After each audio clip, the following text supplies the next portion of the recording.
Je viens de déposer mon dossier de candidature entre les mains du secrétaire permanent de la Commission électorale indépendante ce lundi 24 août 2020.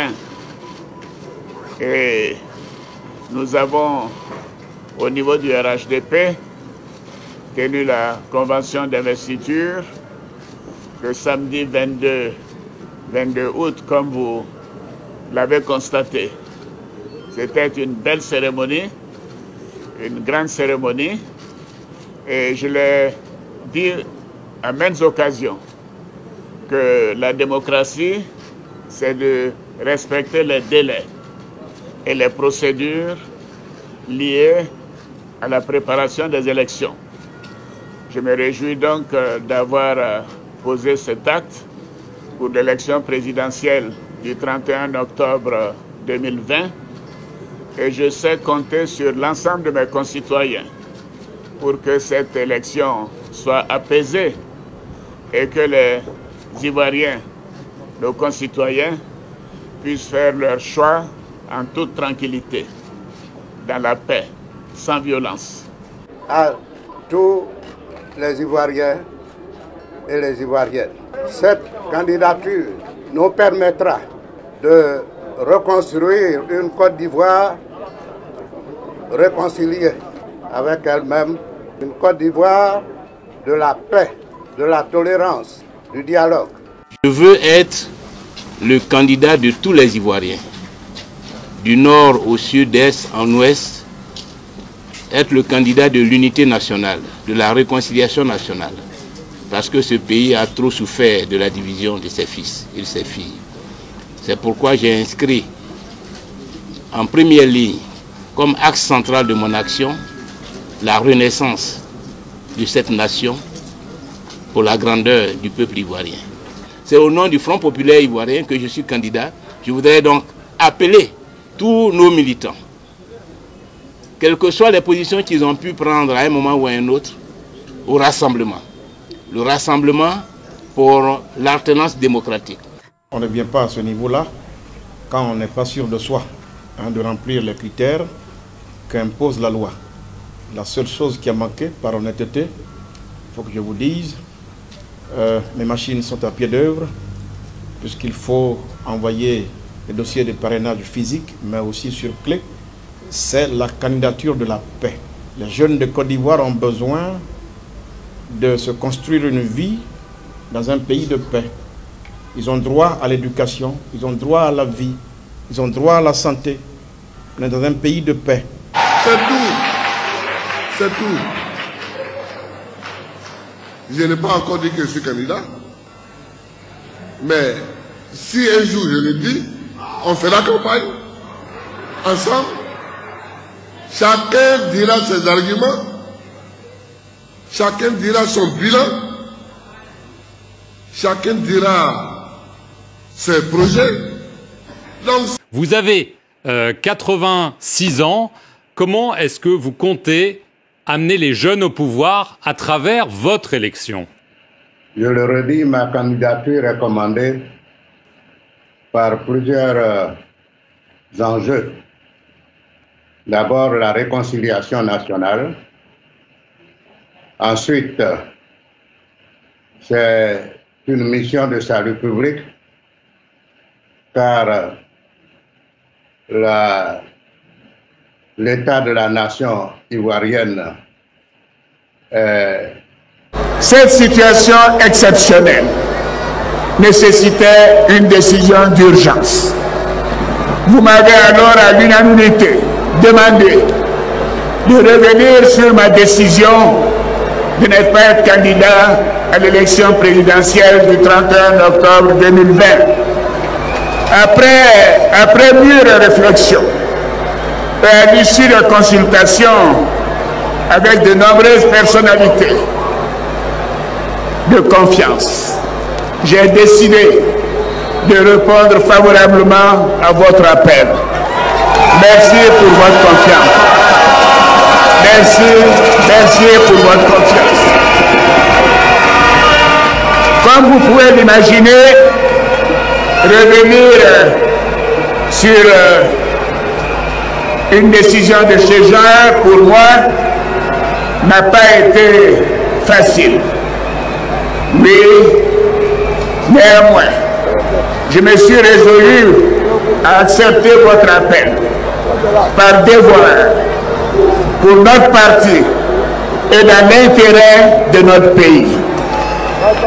Votre mobilisation d'aujourd'hui me conforte dans ma décision d'être votre candidat à l'élection présidentielle du 31 octobre 2020. Vous êtes ici rassemblés pour soutenir la candidature du président Alassane Ouattara. Mais vous avez bien fait. Vous avez bien fait parce que aujourd'hui, il y a beaucoup de gens qui s'agitent. Mais le Conseil constitutionnel a parlé. Vous avez 86 ans. L'âge, pour nous au PDCI, c'est un atout. L'âge réunit l'expérience et aussi la compétence parfois. Eh bien, c'est faux. Il est principe, Vous avez vu? PDCI RDA, même si, voilà un grand parti qui malheureusement, eh bien il faut le dire, manque de direction. Manque de direction, c'est-à-dire? Le jour où le PDCI aura une bonne direction, il va renaître. Vous avez un problème avec la direction actuelle du PDCI RDA? Non, pas particulièrement. Quand on est leader, on doit être éclairé. C'est-à-dire? Il n'y a qu'à regarder les pas qu'on a posés depuis la mort d'Oufoué. À aucun moment, j'ai le sentiment qu'un seul pas qu'on a posé a été éclairé. Je dois avouer que j'ai vraiment pris le temps de la réflexion.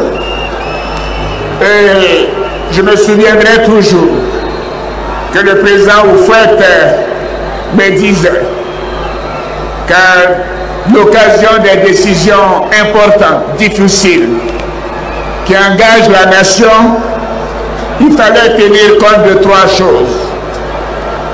Sa conscience, l'intérêt de la nation et Dieu. Mais j'ai donc procédé à une introspection. J'ai procédé à une introspection. Et je me suis dit, qu'est-ce qu'aurait fait le président Félix Houphouët-Boigny? Et j'ai examiné la situation en toute conscience. J'ai regardé la situation dans laquelle se trouve notre pays.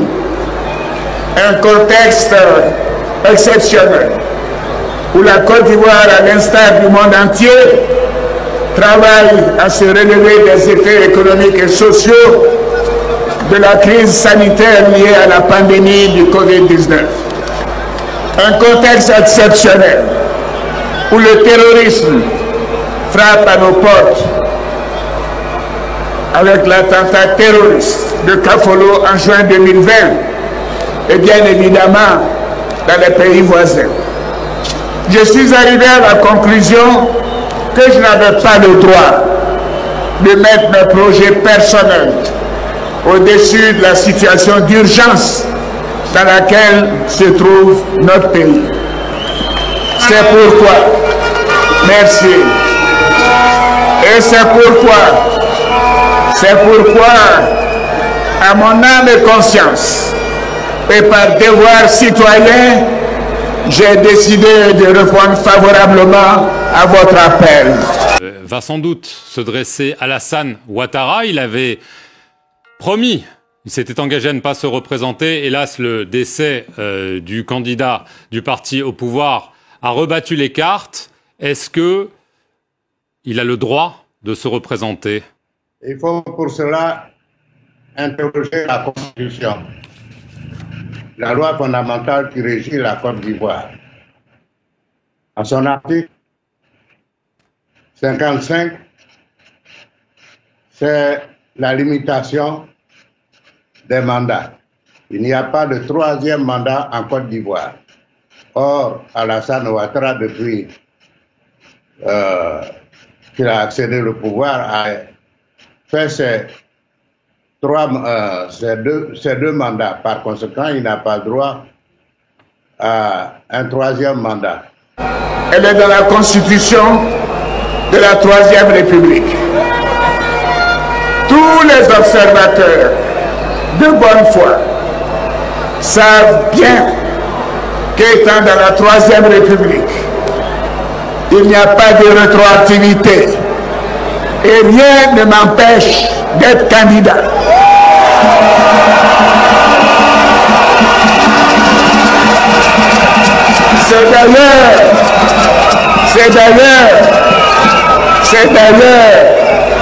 C'est d'ailleurs le cas pour mes prédécesseurs s'ils remplissent toutes les autres conditions. Autrement, pourquoi pensez-vous que mon aîné, qui a fait 2 mandats, même si de son fait ces mandats ont été interrompus, ou mon cadet, qui a fait plus de 2 mandats avec une seule élection, puisse être candidat dans la Troisième République? Et voilà, ils disent ces gens-là peuvent être candidats, et moi je ne peux pas être candidat.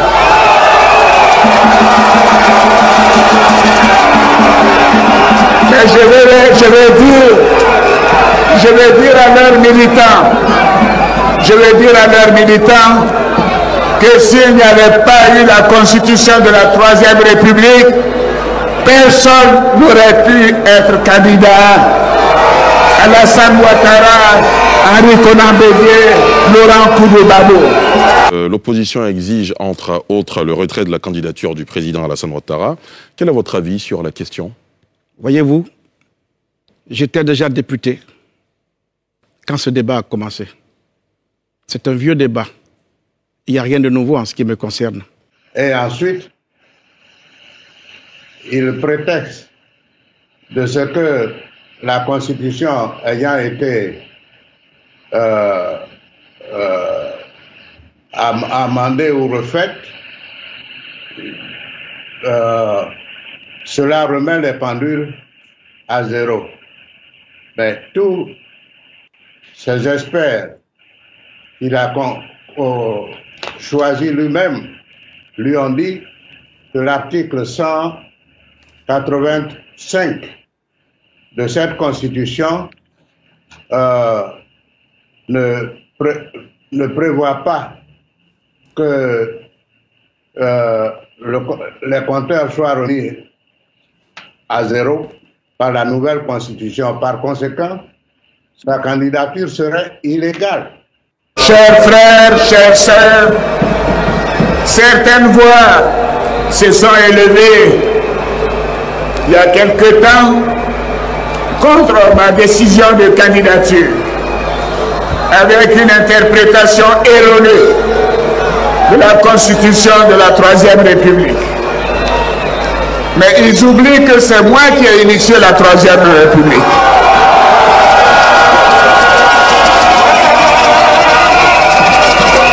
Mais la Première République a été celle du président Félix Houphouët-Boigny. La Deuxième République a été installée à l'issue d'un coup d'État militaire. Et j'ai voulu effacer ce souvenir de nos concitoyens en instituant la Troisième République. La Troisième République a été conçue et proposée à nos concitoyens par votre serviteur, le président Alassane Dramane Ouattara.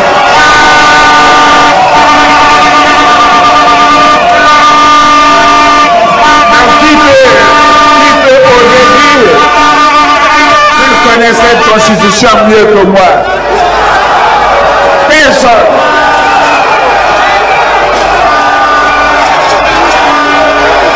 Et vous pouvez me faire, j'ai toujours été honnête dans ma vie, et cette Constitution, je l'ai faite dans l'intérêt de la Côte d'Ivoire. Je l'ai fait dans l'intérêt des Ivoiriens. Je l'ai fait pour que nous ne retournions pas, pour qu'on ne retourne pas aux situations de flou, aux situations qui ont provoqué des coups d'État. aux situations qui essaient d'éliminer les candidats a priori, en demandant qui est leur père, qui est leur mère, qui est leur grand-père, qui est leur grand-mère. J'ai voulu qu'on sorte de ces débats, de ces démons qui ont fait tant de mal à la Côte d'Ivoire.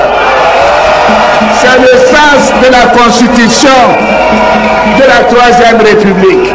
Face à la forfaiture, un seul mot d'ordre, irrépressible, irréversible, la désobéissance civile. Je souscris entièrement et totalement à la désobéissance civile prônée par le président Henri Konan Bédié et l'ensemble des forces politiques et sociales ivoiriennes. Ce taux de participation marque l'adhésion de tous les Ivoiriens à la prise du pouvoir par les urnes.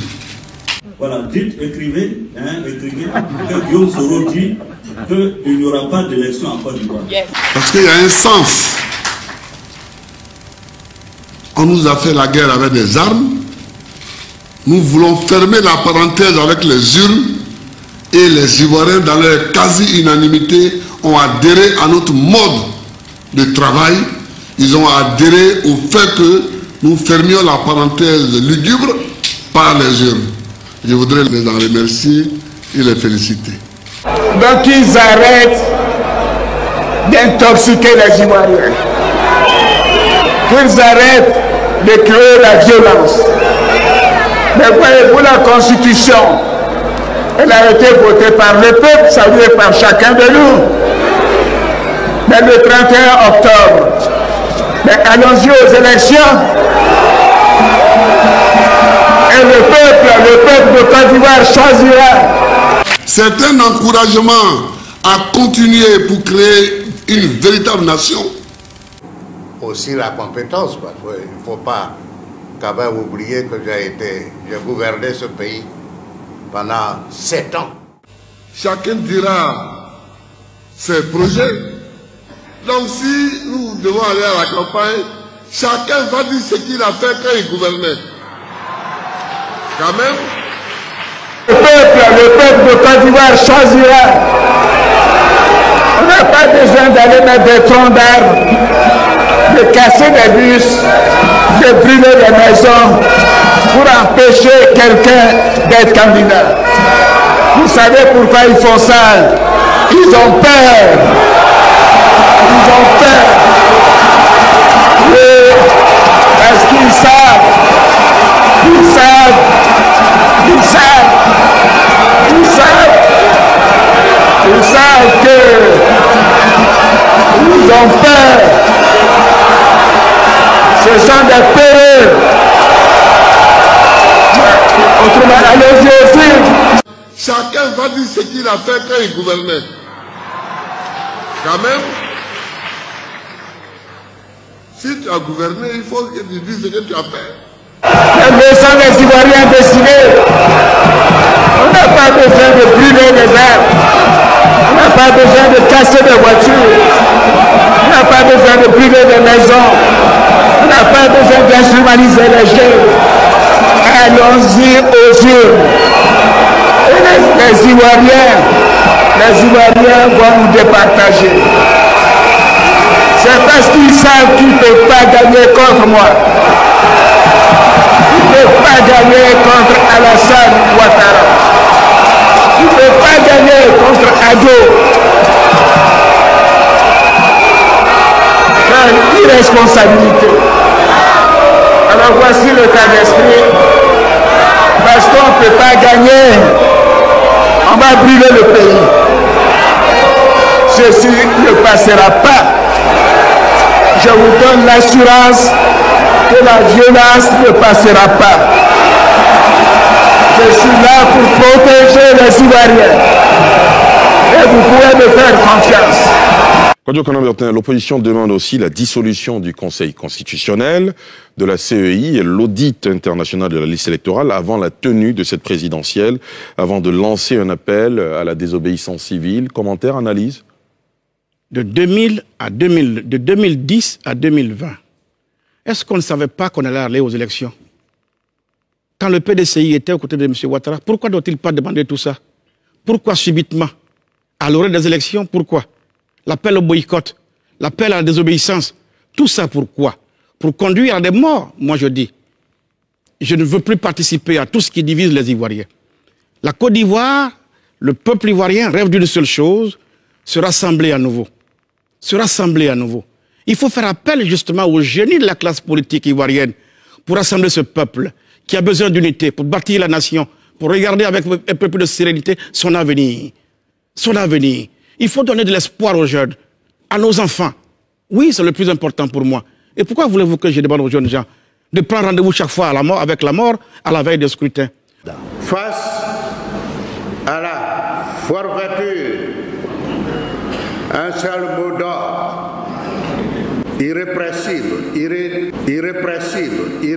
irrépressible, la désobéissance civile. Le Conseil a parlé, il a retenu 4 candidatures.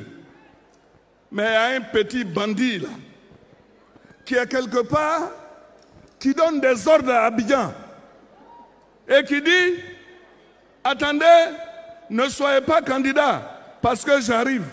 Mais il va arriver comment? Si tu es garçon là, il faut venir, c'est ici que ça se passe.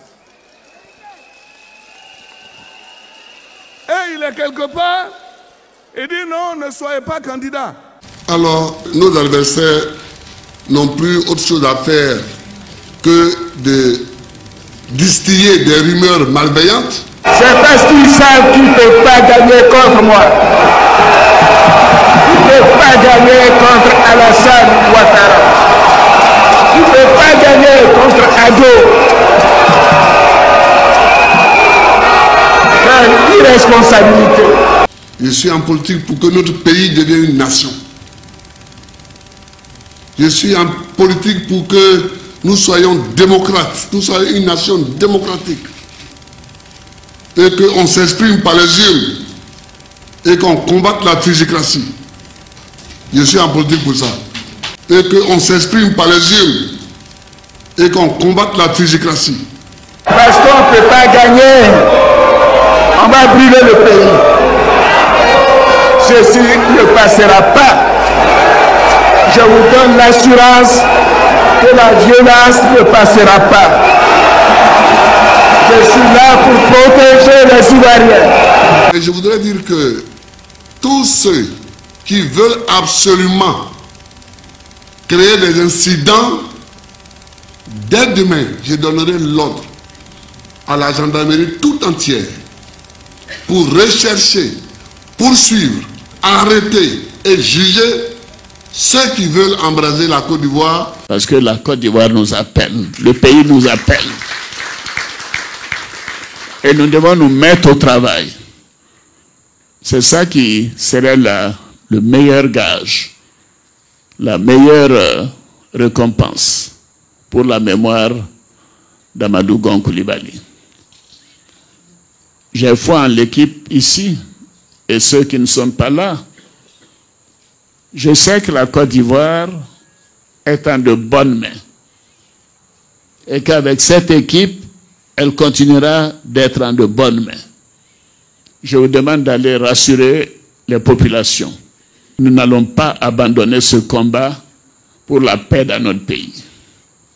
Et que nous ferons en sorte de continuer de rassembler nos concitoyens. La Côte d'Ivoire vient de très loin, depuis 2010. Nous n'avons pas le droit de retomber dans les errements du passé. Donc je vais donner ordre au ministre de l'Intérieur, au ministre de la Justice, de poursuivre tous ceux qui vont vouloir s'aimer la pagaille dans la Côte d'Ivoire. Donc je voudrais rassurer tout le monde, toutes les communautés, que il n'y a rien qui se passe de grave en Côte d'Ivoire. Moi, je suis un amateur de politique et je suis beaucoup la politique. Pourquoi aujourd'hui certains veulent absolument créer des palabres? Il n'y aura pas de palabres. Et celui qui veut créer les palabres, il sera pourchassé. arrêté. Voilà. Et il répondra devant la justice. Pourquoi aujourd'hui certains veulent absolument créer des palabres? Il n'y aura pas de palabres. Et celui qui veut créer les palabres, il sera pourchassé, arrêté, jugé. Devant la justice. Pourquoi aujourd'hui certains veulent absolument créer des palabres? Il n'y aura pas de palabres. Et celui qui veut créer les palabres, il sera pourchassé, arrêté, jugé. Devant la justice. Et celui qui veut créer les palabres, il sera pourchassé, arrêté. Voilà. Et il répondra devant la justice. En Côte d'Ivoire. Quand on aime son pays, quelle que soit sa position, au pouvoir comme dans l'opposition, il ne faut pas lui souhaiter du mal. Il y a des gens qui souhaitent le pire à la Côte d'Ivoire. Ils ont envie de voir la Côte d'Ivoire brûler. Ils ont envie de voir la Côte d'Ivoire à feu, à sang. Il faut leur dire que la Côte d'Ivoire sera en paix. Et qu'on s'exprime par les urnes. Et qu'on combatte la fusicratie. Et qu'on combatte la fusicratie. Et de ne pas écouter les paroles de haine et de division. Je voudrais donc profiter de ma présence ici ce matin à Saint-Franc pour rassurer de nouveau nos compatriotes. Les élections présidentielles auront lieu et auront bel et bien lieu aux dates prévues par la Constitution, c'est-à-dire le samedi 31 octobre 2020.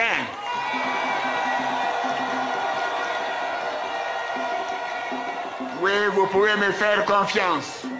Vous pouvez me faire confiance. Toutes les dispositions sont prises pour que le scrutin se déroule de manière apaisée et transparente à l'image de 2015. Car depuis le lundi 14 septembre dernier, les candidats retenus par le Conseil constitutionnel sont connus de tous. Et chaque candidat maintenant doit présenter à nos concitoyens son programme, son bilan, ce qu'il veut faire dans les 5 prochaines années. C'est cela la démocratie. Oui, c'est cela la démocratie. Il ne faut pas rester dans le salon et appeler les gens à mettre leurs enfants dans la rue. Qu'on nous dise ce qu'ils veulent faire pour les Ivoiriens. C'est cela la démocratie. Donc je demande à tous les candidats de commencer leur campagne et de dire exactement quel est leur bilan. Et s'ils ne parlent pas de leur bilan, pour certains d'entre eux, pour un d'entre eux, nous parlerons de son bilan. Car c'est lui qui a créé tous les problèmes à la Côte d'Ivoire. Oui, qui a créé tous les problèmes à ce pays et qui continue de vouloir diviser les Ivoiriens sous prétexte de vouloir les rassembler. Chacun doit donc contribuer à créer toutes les conditions de paix dans nos communautés, dans nos villages et dans nos régions. Et je peux vous dire que nous n'allons pas accepter le désordre. Comme Houphouët-Boigny le disait, il préfère l'injustice au désordre. Et je suis un Houphouëtiste. Je veux que vous sachiez qu'il y aura l'ordre sera respecté dans notre pays. N'ayez pas peur. J'entends beaucoup de gens dire on a peur des élections, que ce sera comme en 2010. Quelle bêtise, quelles histoires. Mais en 2015, on a eu de bonnes élections. Tout s'est passé dans la paix. Pourquoi on veut qu'on saute 2015 et qu'en 2020, il y a des palabres? Il n'y aura pas de problème en 2020. Les élections seront apaisées. Elles sont démocratiques. Et je vous demande d'aller voter massivement pour le candidat de votre choix.